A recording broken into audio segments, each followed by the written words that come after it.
Mount Laurel, New Jersey with Richard Rothstein of Rothstein & Company.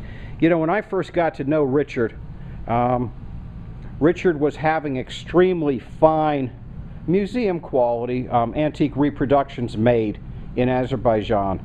And this is actually one of them we're looking at.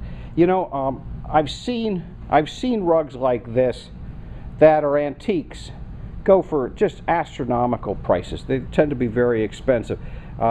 Richard has come up with you know, in addition to his antique rugs, he's got these really nice reproductions. Very good rugs in new condition, will take a lot of wear. They're great for people who are decorating, who like the look. This one is just done so well. The border is a faithful reproduction. This one we can see, what I see, let me turn this way, as the 7s in the border. Hopefully you can see these. There we can see the number 7s. Generally they come out, 7s are common, N's and Z's are common. Up here we also see something special. This has got the rounded head to the Marab, making it just a really, really nice example. The scale is good. It's a very, very faithfully done piece. One of the things is that Richard sells these rugs as exactly what they are, antique reproductions. Unfortunately, some people take them, or take similar rugs, drive cars over them, beat them up, hit them with a belt sander, and then sell them as antique. You have to be very careful of that today. It's better to get a rug and wear it out yourself than to buy one that someone else has worn out. Unless, of course, you're buying an antique, and that's different. Richard, one of the things is, when we look at these rugs, you know, we know that there's a lot of fakes floating around in the marketplace. They're taking a rug like this, they're antiquing it. Any guidelines on how to spot the differences? What do you look for? There's a lot to look for. There's many terms I use. People will burn rugs. Burning can mean both with a torch and also burning with acids and bases. It can be left out in the sun, the bottom of the swimming pool. You always look at the back first. It's very, very difficult to antique the back and wear it out. An old rug will have wear on the bottom. The nodules will be depressed, there'll be some distortion, and what you can't do, which is very difficult to do with a new rug, and that is, the term is compaction. It's very difficult. This rug is a little bright, and it's only bright because it's never been walked on. Once the rug is walked on, it undergoes compaction, and that's the twisting of the fibers. And what that does is it reduces the amount of light that it reflects, and the rug ends up absorbing more light.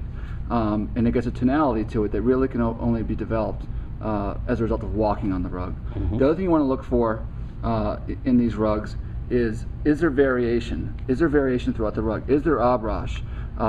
Is there variation in the botes? You can see here, they're flaming. All of these are different. Yes. So if someone was going to go about and try to fake this, it wouldn't be, you have some that are blank. What they would do is they would go, well, gee, this rug's going to be worth more if I add to these elements. Okay. So that's things that they would do. The other thing that they would do is they would actually fake repair the rug.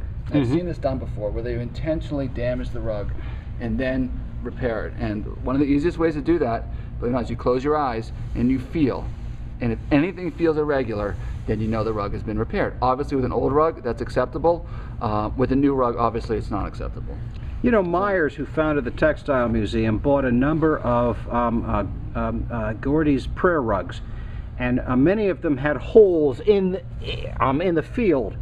And in the old days, when they used to fake these rugs, they'd pour acid on them. Sure. But they like to pour acid on the areas where you didn't have design, making it easier to fill back in. So if you had like a red area, you could put a hole there and only replace it with red, so that it becomes much, much easier to do. One of the other things you can see is on this rug, which is a different piece, Barry, but this is something that was a problem. I've seen it recently. This is a Turkish Anatolian piece. Right. And that is that they'll fake the abrash. And what they'll do is they'll bleach or spray or do something to fake the abrash. And it's very, very easy to fake, and it's very, very easy to discover if it's been faked. All you have to do is turn the rug over and look, and you'll see, should there be the variations. And they should be variations, because if it's done right, it's done with small dye lots, it's all natural dyes. The dyes are going to differ on a day-to-day basis. It's hand spun wool, so it's going to absorb the dyes in a different rate based on the amount of lanolin, and you want that. You want the striation. So not only do you want the speckling that you see here, Right. which gives the rug its energy, but you should have the striations in the rug. Absolutely. Laurel, New Jersey, with Richard Rothstein of Rothstein and Company. You know, when I first got to know Richard, Richard was having extremely fine museum quality antique reproductions made in Azerbaijan.